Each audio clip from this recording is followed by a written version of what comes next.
And yet the Army of the Potomac had lost more than all the efforts of the government could replace.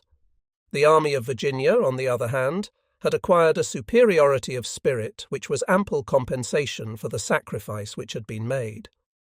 It is hardly too much to say that Lee's force had gained from the victory an increase of strength equivalent to a whole army corps of 80,000 men, while that of his opponent had been proportionately diminished. Why, then, was there no pursuit? It has been asserted that Lee was so crippled by his losses at Chancellorsville that he was unable to resume operations against Hooker for a whole month. This explanation of his inactivity can hardly be accepted.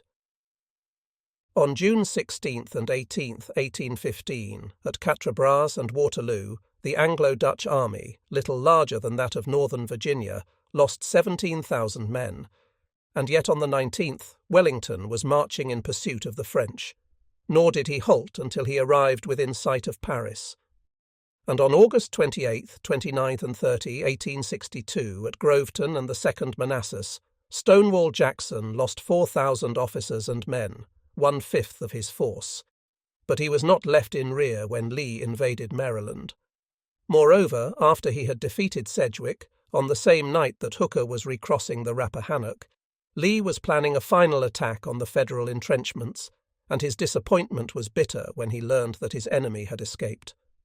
If his men were capable of further efforts on the night of May 5th, they were capable of them the next day, and it was neither the ravages of battle nor the disorganization of the army that held the Confederates fast, but the deficiency of supplies, the damage done to the railways by Stoneman's horsemen, the weakness of the cavalry, and, principally, the hesitation of the government.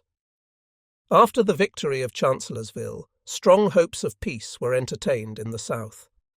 Before Hooker advanced, a large section of the Northern Democrats, despairing of ultimate success, had once more raised the cry that immediate separation was better than a hopeless contest, involving such awful sacrifices, and it needed all Lincoln's strength to stem the tide of disaffection. The existence of this despondent feeling was well known to the Southern statesmen, and to such an extent did they count upon its growth and increase that they had overlooked altogether the importance of improving a victory, should the army be successful. So now, when the chance had come, they were neither ready to forward such an enterprise, nor could they make up their minds to depart from their passive attitude. But to postpone all idea of counterstroke until some indefinite period is as fatal in strategy as in tactics. By no means an uncommon policy, it has been responsible for the loss of 1,000 opportunities. Had not politics intervened, a vigorous pursuit, not necessarily involving an immediate attack, but drawing Hooker, as Pope had been drawn in the preceding August, into an unfavourable situation, before his army had had time to recover, would have probably been initiated. It may be questioned, however, whether General Lee, even when Longstreet and his divisions joined him, would have been so strong as he had been at the end of April. None felt more deeply than the Commander-in-Chief that the absence of Jackson was an irreparable misfortune. "Give him my affectionate regards," he said to an aide-de-camp who was riding to the hospital. "Tell him to make haste and get well and come back to me as soon as he can.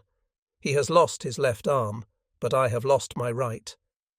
Any victory," he wrote privately, "would be dear at such a price. I know not how to replace him." His words were prophetic. Exactly 2 months after Chancellorsville, the armies met once more in the clash of battle. During the first 2 days, on the rolling plain round Gettysburg, a village of Pennsylvania, 4 Federal Army corps were beaten in succession, but ere the sun set on the 3rd, Lee had to admit defeat. And yet his soldiers had displayed the same fiery courage and stubborn persistence which had carried them victorious through the wilderness. But his right arm had not yet been replaced. "If," he said after the war, with unaccustomed emphasis, "I had had Jackson at Gettysburg, I should have won the battle, and a complete victory there would have resulted in the establishment of Southern independence." It was not to be. Chancellorsville, where 130,000 men were defeated by 60,000, is up to a certain point as much the tactical masterpiece of the 19th century as was Leuthen of the 18th. But, Splendid triumph as it was, the battle bore no abiding fruits, and the reason seems very clear. The voice that would have urged pursuit was silent. Jackson's fall left Lee alone, bereft of his alter ego, with none, save Stuart, to whom he could entrust the execution of those daring and delicate manoeuvres his inferior numbers rendered necessary, with none on whose resource and energy he could implicitly rely.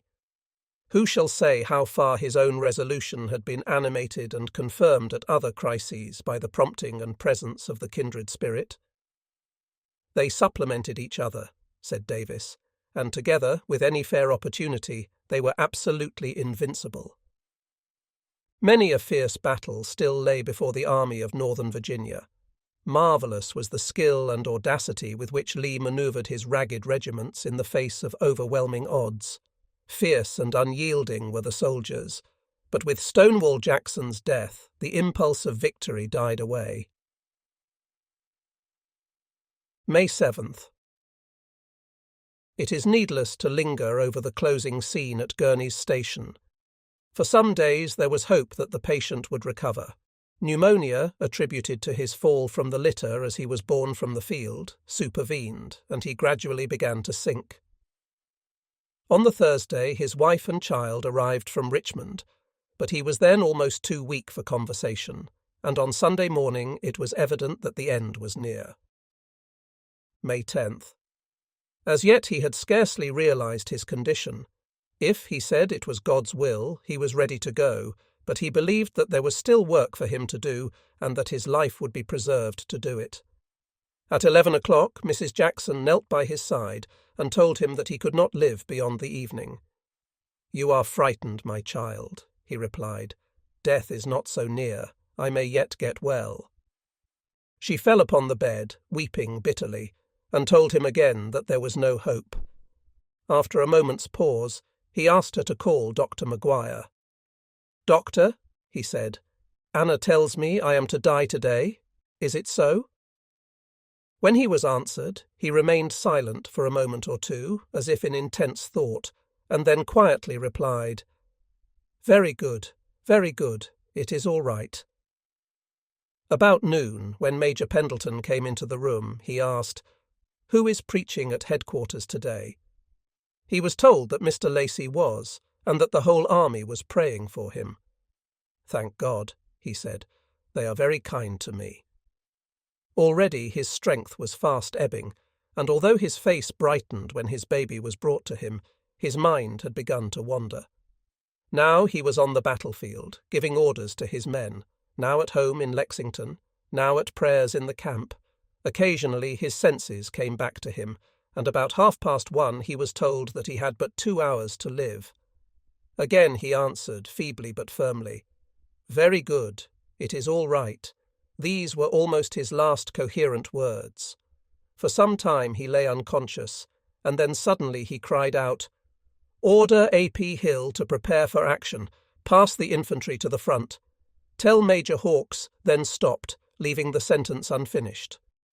Once more he was silent, but a little while after he said very quietly and clearly, "Let us cross over the river and rest under the shade of the trees," and the soul of the great captain passed into the peace of God. Chapter 25. The Soldier and the Man. To the mourning of a sore-stricken nation, Stonewall Jackson was carried to his rest. As the hearse passed to the Capitol, and the guns which had so lately proclaimed the victory of Chancellorsville thundered forth their requiem to the hero of the fight, the streets of Richmond were thronged with a silent and weeping multitude. In the Hall of Representatives, surrounded by a guard of infantry, the body lay in state, and thither, in their thousands, from the President to the maimed soldier, from the generals of the Valley Army to wondering children, born in their mothers' arms, the people came to look their last upon the illustrious dead. The open coffin, placed before the Speaker's chair, was draped in the Confederate standard.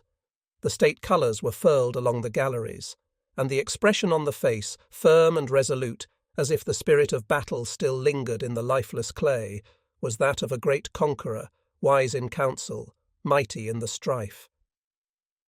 but as the evening drew on the darkened chamber, hung with deep mourning and resounding to the clash of arms, lost its sombre and martial aspect.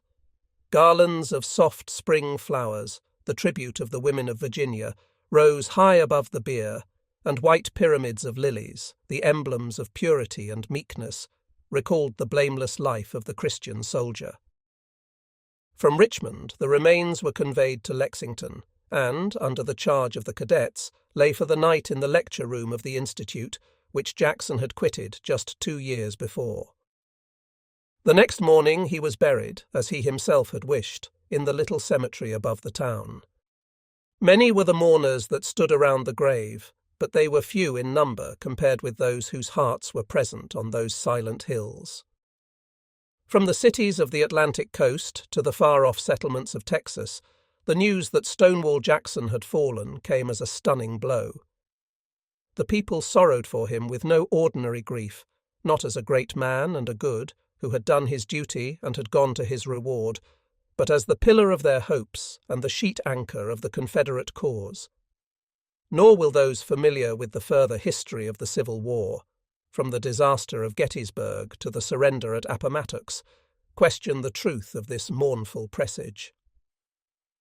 The Army of Northern Virginia became a different and less manageable instrument after Chancellorsville.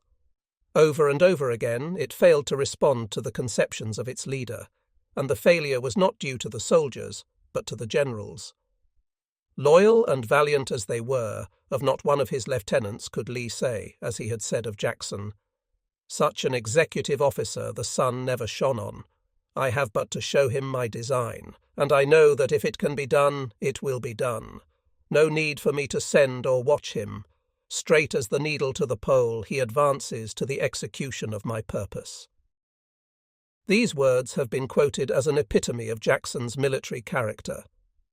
He was essentially, says Swinton, an executive officer, and in that sphere he was incomparable, but he was devoid of high mental parts and destitute of that power of planning a combination, and of that calm, broad military intelligence which distinguished General Lee. And this verdict, except in the South, has been generally accepted, yet it rests on a most unsubstantial basis. Because Jackson knew so well how to obey, it is asserted that he was not well fitted for independent command. Because he could carry out orders to the letter, it is assumed that he was no master of strategy. Because his will was of iron, and his purpose, once fixed, never for a moment wavered, we are asked to believe that his mental scope was narrow. Because he was silent in council, not eager in expressing his ideas, and averse to argument, it is implied that his opinions on matters of great moment were not worth hearing. Because he was shy and unassuming, because he betrayed neither in face nor bearing, save in the heat of battle, any unusual power or consciousness of power, it is hastily concluded that he was deficient in the initiative, the breadth, and the penetration which are the distinguishing characteristics of great generals. In these pages, however, it has been made clear that Jackson's quiet demeanour concealed a vivid imagination, a fertile brain, and an extraordinary capacity for far-reaching combinations. After he had once made up his mind when and where to strike, it is true that his methods of war were very simple, and his blows those of a sledgehammer. But simplicity of design and vigour of execution are often marks of the very highest military ability. Genius, says Napier, is not extravagant, it is ardent, and it conceives great projects, but it knows beforehand how to attain the result, and it uses the simplest means because its faculties are essentially calculating, industrious, and patient. It is creative because its knowledge is vast. It is quick and peremptory, not because it is presumptuous, but because it is well prepared. And Swinton's verdict would have been approved by few of the soldiers of the Civil War. It was not the verdict of Lee. Significant indeed was the cry of the great Confederate, the soul of truth as of generosity, when Jackson was wounded. Could I have directed events, I should have chosen for the good of the country to have been disabled in your stead. It was not the verdict of the Southern people. No man, it was said by one who knew them well, had so magnificent prospect before him as General Jackson. Whether he desired it or not, he could not have escaped being governor of Virginia, and also, in the opinion of competent judges, sooner or later President of the Confederacy. Nor was it the verdict of the foe. "Stonewall Jackson," wrote General Howard, commanding the 11th Corps at Chancellorsville, "was victorious. Even his enemies praise him. But providentially for us, it was the last battle he waged against the American Union. For in bold planning, in energy of execution, which he had the power to diffuse, in indefatigable activity and moral ascendancy, he stood head and shoulders above his confrères, and after his death General Lee could not replace him." It can hardly be questioned that, at the time of his death, Jackson was the leader most trusted by the Confederates and most dreaded by the Federals. His own soldiers, and with them the whole population of the South, believed him capable of any task, invincible except by fate. It never, indeed, fell to Jackson's lot to lead a great army or to plan a great campaign. The operations in the Valley, although decisive in their results, were comparatively insignificant in respect both of the numbers employed and of the extent of the theatre. Jackson was not wholly independent. His was but a secondary role, and he had to weigh at every turn the orders and instructions of his superiors. His hand was never absolutely free. His authority did not reach beyond certain limits, and his operations were confined to one locality. He was never permitted to cross the border and carry the war into Africa, nor when he joined Lee before Richmond was the restraint removed. In the campaign against Pope and in the reduction of Harper's Ferry, he was certainly entrusted with tasks which led to a complete severance from the main body, but the severance was merely temporary. He was the most trusted of Lee's lieutenants, but he was only a lieutenant. He had never the same liberty of action as those of his contemporaries who rose to historic fame, as Lee himself, as Johnston or Beauregard, as Grant or Sherman, or as Sheridan, and consequently he had never a real opportunity for revealing the height and breadth of his military genius. The Civil War was prolific of great leaders. The young American generals, inexperienced as they were in dealing with large armies, and compelled to improvise their tactics as they improvised their staff, displayed a talent for command such as soldiers more regularly trained could hardly have surpassed.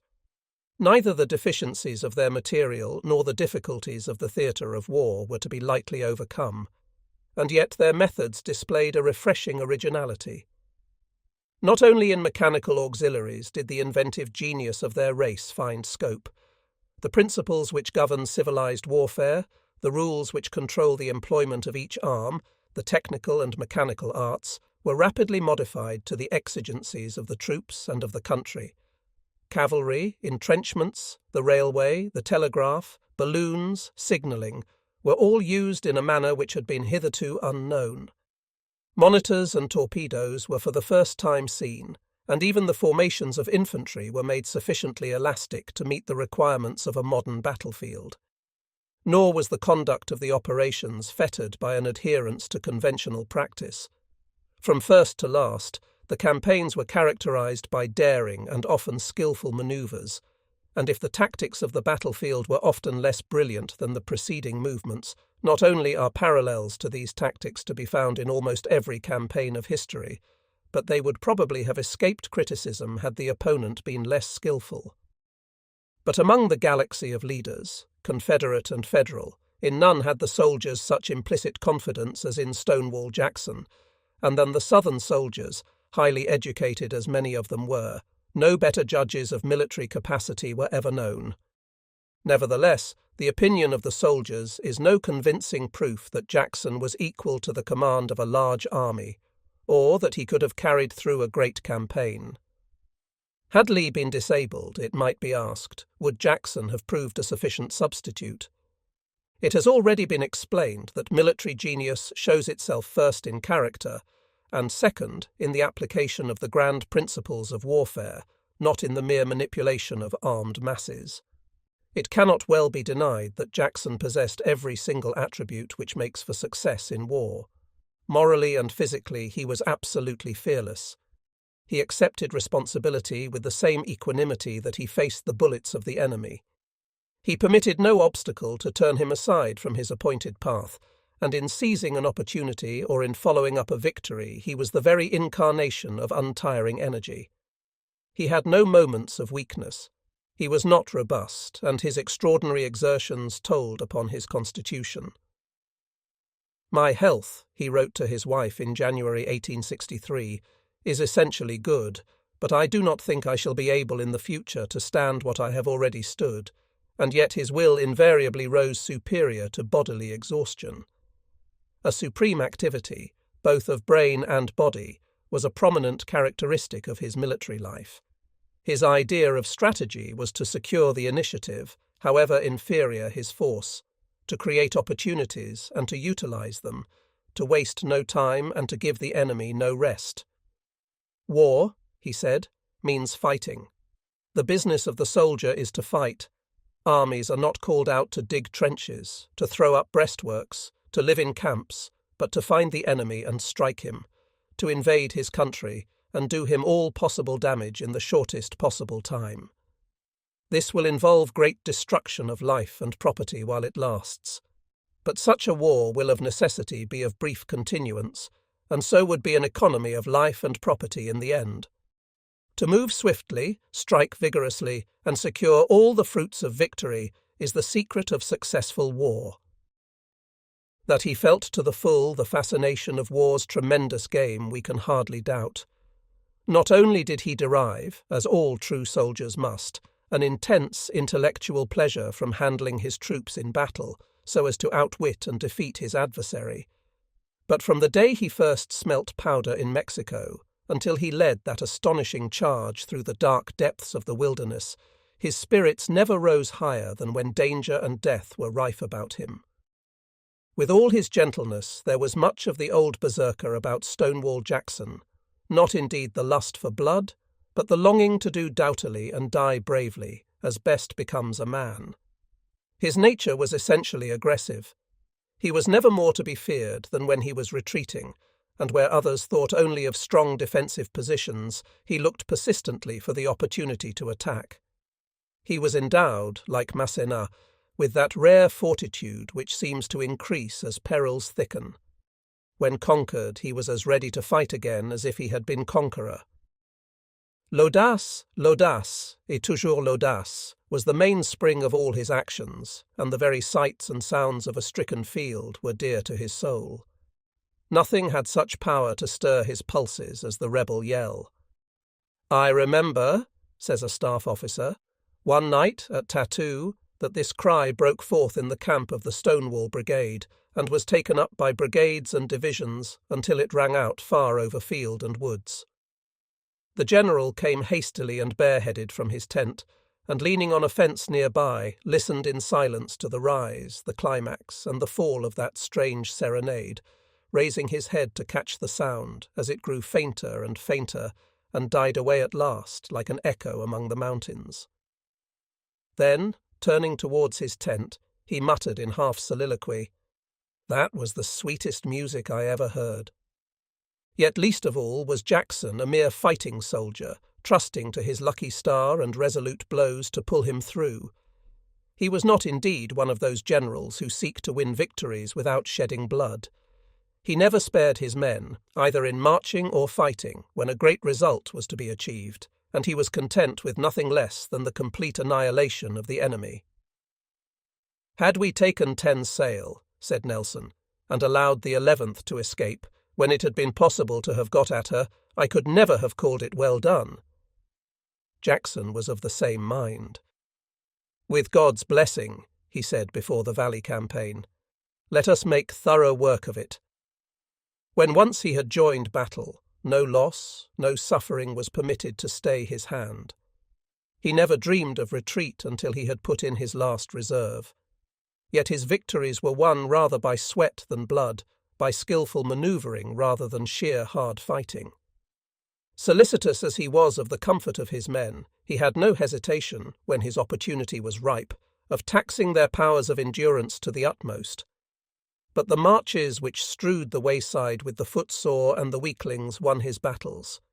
The enemy, surprised and outnumbered, was practically beaten before a shot was fired, and success was attained at a trifling cost. Yet, despite his energy, Jackson was eminently patient. He knew when to refuse battle, just as well as he knew when to deliver it. He was never induced to fight except on his own terms, that is, on his own ground, and at his own time, save at Kernstown only, and there the strategical situation forced his hand. And he was eminently cautious. Before he committed himself to movement, he deliberated long, and he never attacked until he had ample information. He ran risks, and great ones, but in war the nettle danger must be boldly grasped, and in Jackson's case the dangers were generally more apparent than real. Under his orders, the cavalry became an admirable instrument of reconnaissance. He showed a marked sagacity for selecting scouts, both officers and privates, and his system for obtaining intelligence was well nigh perfect. He had the rare faculty, which would appear instinctive, but which is the fruit of concentrated thought allied to a wide knowledge of war, of divining the intention of his adversary and the state of his moral. His power of drawing inferences, often from seemingly unimportant trifles, was akin to that of the hunter of his native backwoods, to whom the rustle of a twig, the note of a bird, a track upon the sand, speak more clearly than written characters. His estimate of the demoralization of the Federal Army after Bull Run, and of the ease with which Washington might have been captured, was absolutely correct. In the middle of May 1862, both Lee and Johnston, notwithstanding Jackson's victory over Milroy, anticipated that Banks would leave the valley. Jackson thought otherwise, and Jackson was right. After the bloody repulse at Malvern Hill, when his generals reported the terrible confusion in the Confederate ranks, he simply stated his opinion that the enemy was retreating and went to sleep again. A week later, he suggested that the whole army should move against Pope, for McClellan, he said, would never dare to march on Richmond. At Sharpsburg, as the shells cut the trees to pieces in the West Wood and the heavy masses of Federal infantry filled the fields in front, he told his medical director that McClellan had done his worst.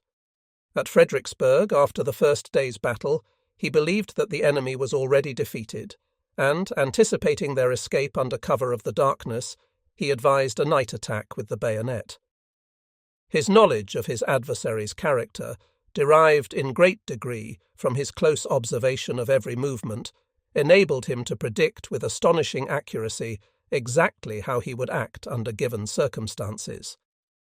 Nor can he be charged in any single instance with neglect of precautions by which the risks of war are diminished. He appears to have thought out and to have foreseen, and here his imaginative power aided him, every combination that could be made against him, and to have provided for every possible emergency. He was never surprised, never disconcerted, never betrayed into a false manoeuvre. Although on some occasions his success fell short of his expectations, the fault was not his. His strategy was always admirable, but fortune in one guise or another, the indiscipline of the cavalry, the inefficiency of subordinates, the difficulties of the country, interfered with the full accomplishment of his designs. But whatever could be done to render fortune powerless, that Jackson did. By means of his cavalry, by forced marches, by the careful selection of his line of march, of his camps, of his positions, of his magazines, and lastly, by his consistent reticence, he effectually concealed from the Federals both his troops and his designs. Never surprised himself, he seldom failed to surprise his enemies, if not tactically, that is, while they were resting in their camps, at least strategically. Kernstown came as a surprise to Banks, McDowell to Fremont. Banks believed Jackson to be at Harrisonburg when he had already defeated the detachment at Front Royal. At Cross Keys and Port Republic, neither Fremont nor Shields expected that their flying foe would suddenly turn at bay. Pope was unable to support Banks at Cedar Run till the battle had been decided. When McClellan on the Chickahominy was informed that the Valley Army had joined Lee, it was too late to alter his dispositions, and no surprise was ever more complete than Chancellorsville. And the mystery that always involved Jackson's movements was undoubtedly the result of calculation. He knew the effect his sudden appearances and disappearances would have on the moral of the Federal generals, and he relied as much on upsetting the mental equilibrium of his opponents as on concentrating against them superior numbers. Nor was his view confined to the field of battle and his immediate adversary. It embraced the whole theatre of war. The motive power which ruled the enemy's politics as well as his armies was always his real objective. From the very first, he recognized the weakness of the federal position, the anxiety with which the president and the people regarded Washington, and on this anxiety he traded. Every blow struck in the Valley campaign, from Kernstown to Cross Keys, was struck at Lincoln and his cabinet. Every movement, including the advance against Pope on Cedar Run, was calculated with reference to the effect it would produce in the federal councils, and if he consistently advocated invasion, it was not because Virginia would be relieved of the enemy's presence, but because treaties of peace are only signed within sight of the hostile capital. It has been urged that the generals whom Jackson defeated were men of inferior stamp, and that his capacity for command was consequently never fairly tested. Had Grant or Sheridan, it is said, been pitted against him in the Valley, or Sherman or Thomas on the Rappahannock, his laurels would never have been won. The contention is fair.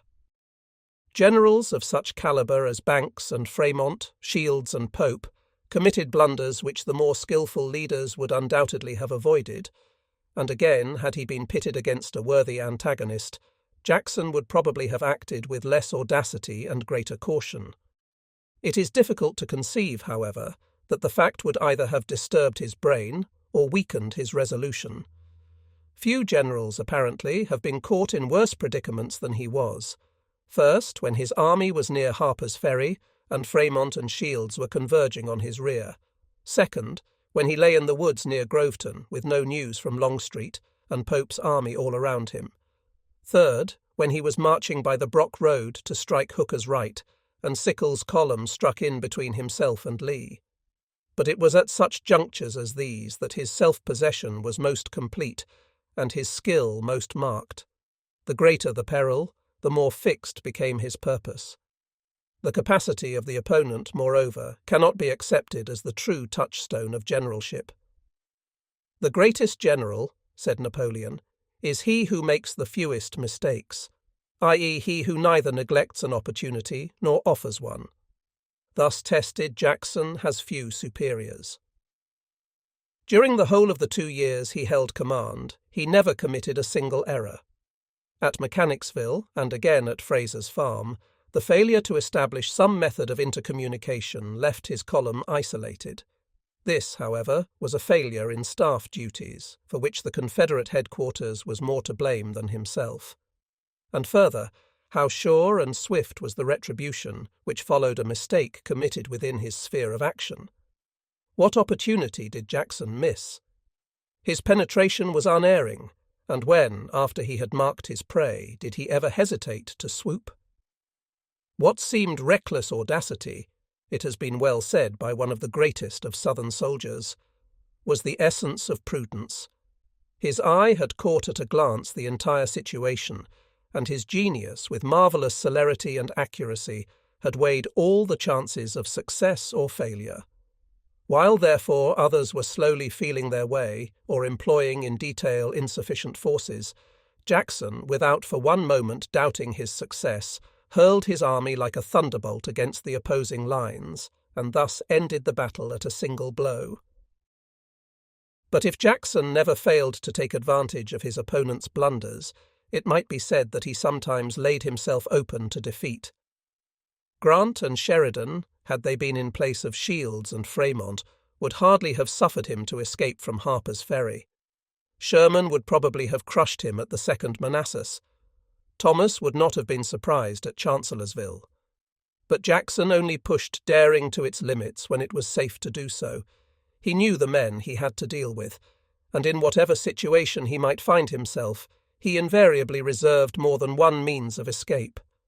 On the field of battle, his manoeuvres were always sound and often brilliant.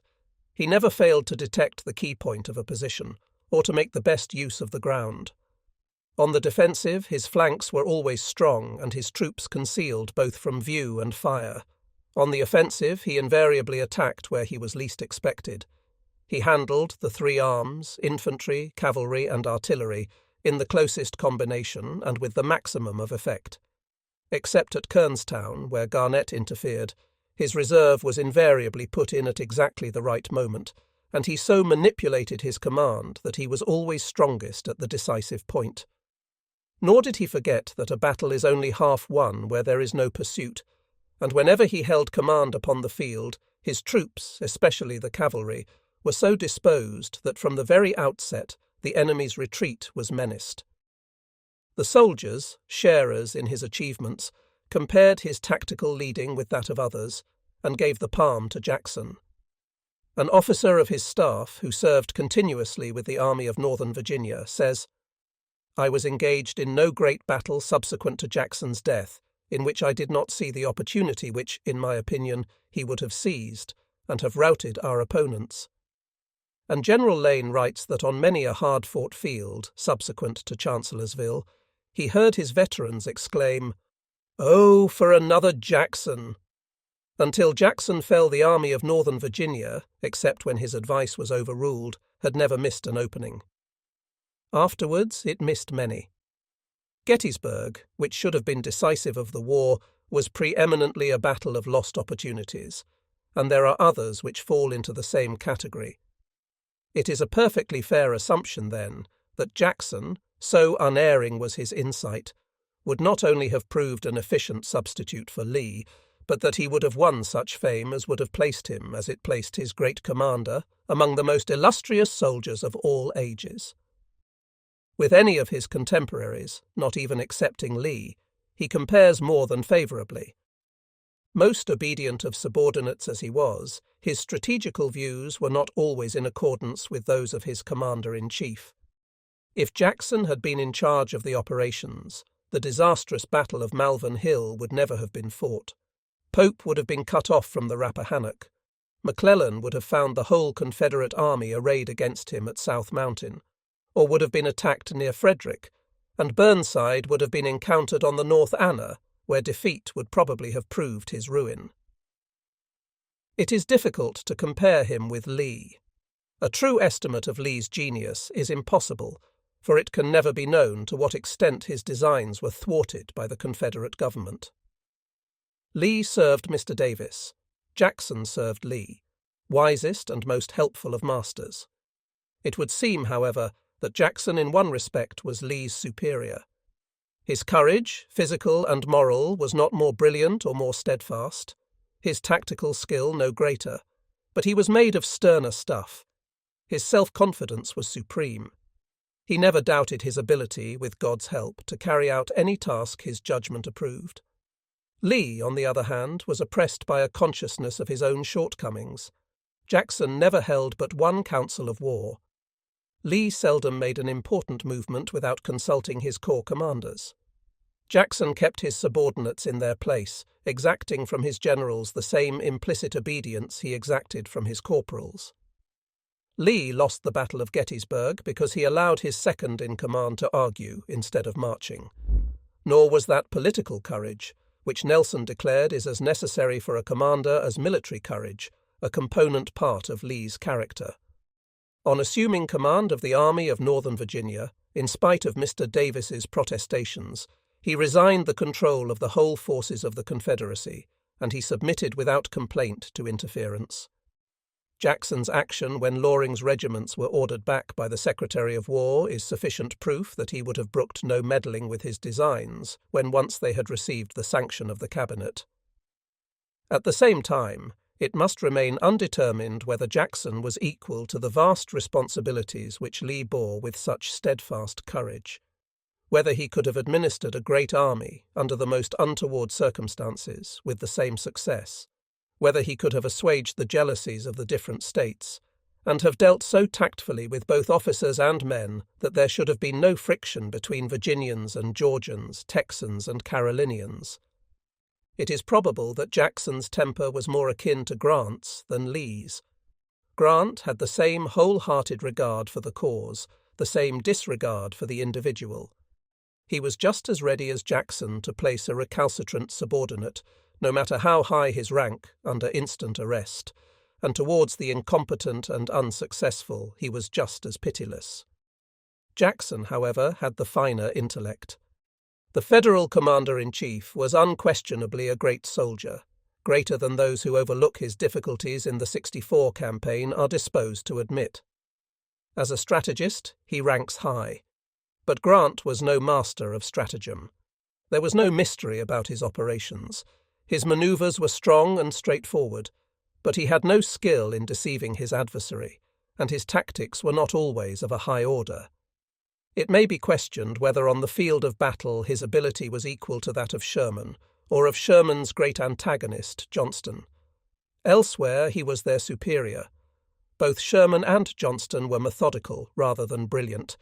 Patient, confident, and far-seeing as they were, strictly observant of the established principles of war, they were without a touch of that aggressive genius which distinguished Lee, Grant, and Jackson. Nevertheless, to put Jackson above Grant is to place him high on the list of illustrious captains. Yet the claim is not extravagant. If his military characteristics are compared with those of so great a soldier as Wellington, it will be seen that in many respects they run on parallel lines. Both had perfect confidence in their own capacity.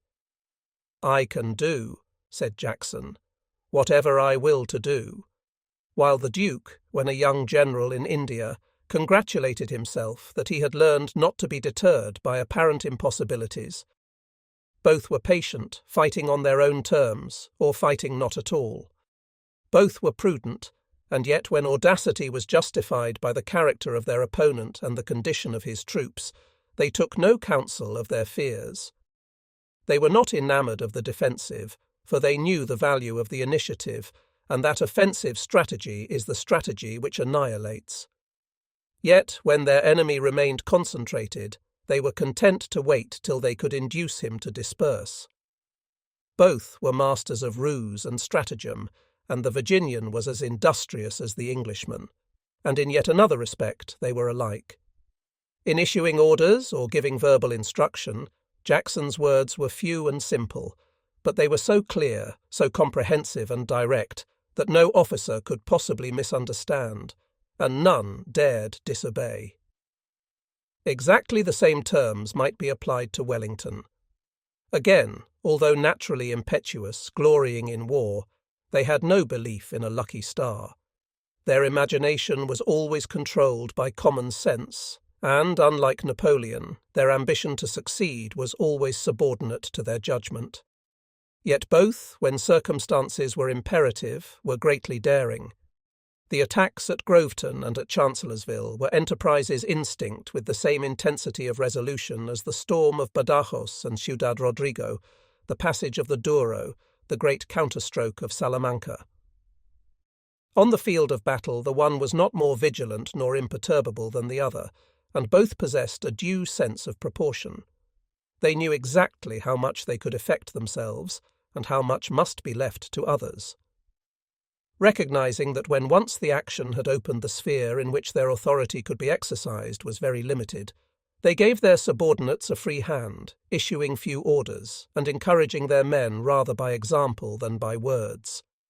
Both, too, had that most rare faculty of coming to prompt and sure conclusions in sudden exigencies, the certain mark of a master spirit in war. At Bull Run, Jackson was ordered to support Evans at the Stone Bridge. Learning that the left was compromised, without a moment's hesitation he turned aside and placed his brigade in the only position where it could have held its ground. At Groveton, when he received the news that the Federal left wing was retreating on Centreville across his front, the order for attack was issued almost before he had read the dispatch. At Chancellorsville, when General Fitzhugh Lee showed him the enemy's right wing dispersed and unsuspecting, he simply turned to his courier and said, "Let the column cross the road," and his plan of battle was designed with the same rapidity as Wellington's at Salamanca or Assaye. It has been already pointed out that Jackson's dispositions for defence differed in no degree from those of the great Duke. His visit to Waterloo, perhaps, taught the American soldier the value and importance of concealing his troops on the defensive. It was not, however, from Wellington that he learned to keep his plans to himself and to use every effort to mislead his adversary. Yet no general, not even Napoleon himself, brought about so many startling surprises as Wellington. The passage of the Douro, the storm of the frontier fortresses, the flank attack at Vittoria, the passage of the Adour, the passage of the Bidassoa, were each and all of them utterly unexpected by the French marshals, and those were by no means the only or the most conspicuous instances. Was ever a general more surprised than Massena when pursuing his retreating foe through Portugal, in full anticipation of driving the leopards into the sea? He suddenly saw before him the frowning lines of Torres Vedras, the great fortress which had sprung from earth, as it were, at the touch of a magician's wand. The dispatches and correspondence of the generals who were opposed to Wellington are the clearest evidence of his extraordinary skill. Despite their long experience, their system of spies, their excellent cavalry, superior, during the first years of the Peninsular War, both in numbers and training, to the English, it was seldom indeed that the French had more than the vaguest knowledge of his movements, his intentions, or his strength. On no other theatre of war, and they were familiar with many, had they encountered so mysterious an enemy. And what was the result? Constantly surprised themselves, they at length hesitated to attack even isolated detachments. At Guinaldo, in 1812, Marmont, with 30,000 soldiers, refused to assault a ridge occupied by no more than 13,000. The morning of Quatre Bras, when that important position was but thinly held, even Ney was reluctant to engage. In the judgment of himself and his subordinates, who had met Wellington before, the fact that there were but few red jackets to be seen was no proof whatever that the whole Allied army was not close at hand, and the opportunity was suffered to escape. Other generals have been content with surprising the enemy when they advanced against him. Wellington and Jackson sought to do so even when they were confined to the defensive. And in still another respect may a likeness be found. Jackson's regard for truth was not more scrupulous than Wellington's. Neither declined to employ every legitimate means of deceiving their enemies, but both were absolutely incapable of self-deception. And this characteristic was not without effect on their military conduct. Although never deterred by difficulties, they distinguished clearly between the possible and the impossible. To gain great ends, they were willing to run risks. But if their plans are carefully considered, it will be seen that the margin left to chance was small. The odds were invariably in their favour. In conception, as in execution, obstacles were resolutely faced, and they were constitutionally unable to close their eyes to contingencies that might prove ruinous. The promise of great results was never suffered to cajole them into ignoring the perils that might beset their path. Imagination might display in vivid colours the success that might accrue from some audacious venture, but if one step was obscure, the idea was unhesitatingly rejected. Undazzled by the prospect of personal glory, they formed a true, not an untrue picture of the business to be done, and their plans, consequently, were without a flaw. Brilliant indeed were the campaigns of Napoleon, and astonishing his successes, but he who had so often deceived others in the end deceived himself. Accustomed to the dark dealings of intrigue and chicanery, his judgment, once so penetrating, became blunted. He believed what he wished to believe, and not that which was fact. More than once in his later campaigns he persuaded himself that the chances were with him, when in reality they were terribly against him. He trusted to the star that had befriended him at Marengo and at Aspen. That is, he would not admit the truth, even to himself, that he had been over-daring, that it was fortune, and fortune alone, that had saved him from destruction, and Moscow and Vittoria, Leipzig and Waterloo were the result. But although there was a signal resemblance, both in their military characters as in their methods of war, between Wellington and Jackson, the parallel cannot be pushed beyond certain well-defined limits. It is impossible to compare their intellectual capacity. Wellington was called to an ampler field and far heavier responsibilities, not as a soldier alone, but as financier, diplomatist, statesman, he had his part to play. While Napoleon languished on his lonely island, his great conqueror, the plenipotentiary of his own government, the most trusted counsellor of many sovereigns, the adviser of foreign administrations, was universally acknowledged as the mastermind of Europe. Nor was the mark which Wellington left on history insignificant. The results of his victories were lasting.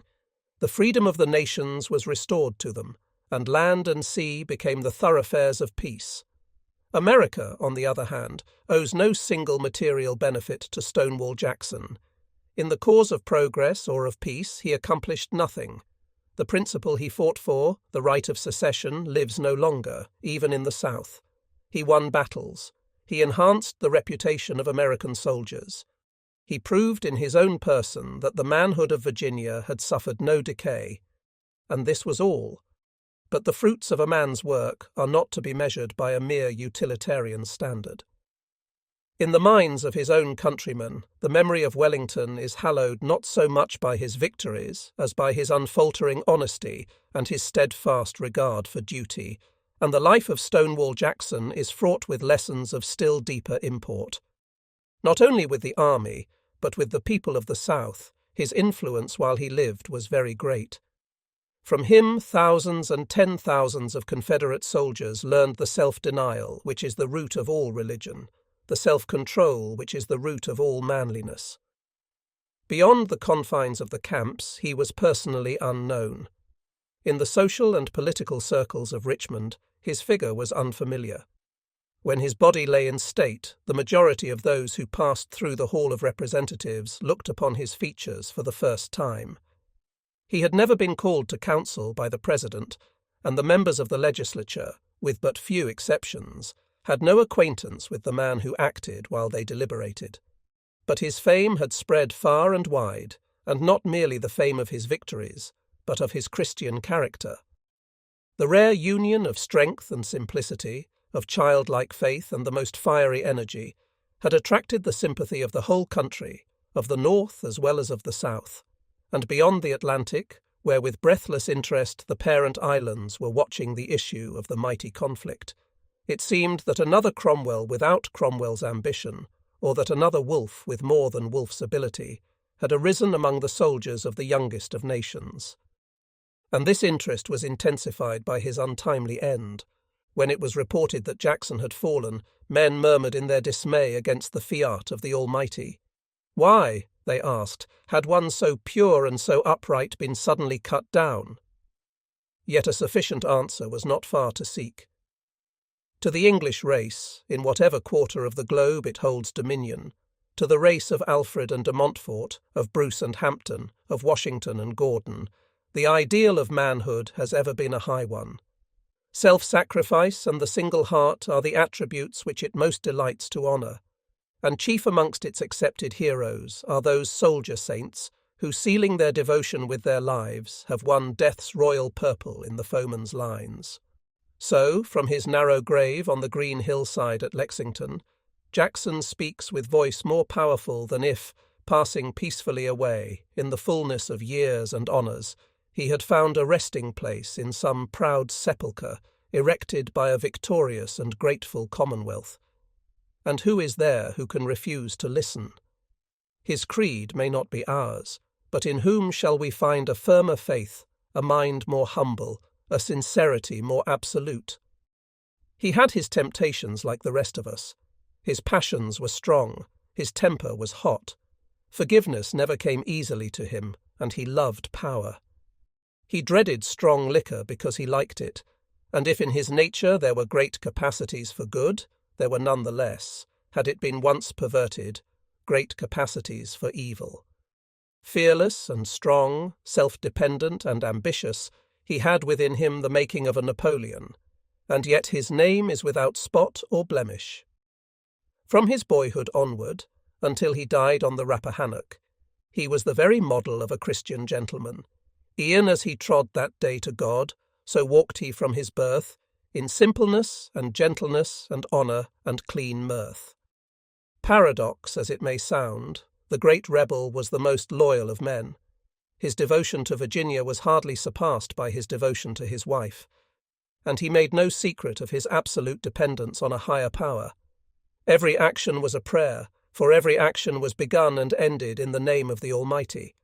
Consciously and unconsciously, in deed as in word, in the quiet of his home and in the tumult of battle, he fastened to his soul those golden chains that bind the whole round earth about the feet of God.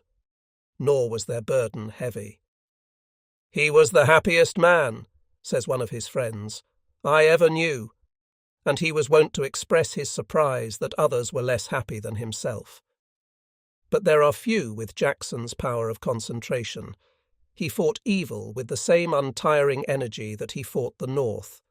His relations to his moral duties were governed by the same strong purpose, the same clear perception of the aim to be achieved, and of the means whereby it was to be achieved, as his manoeuvres on the field of battle.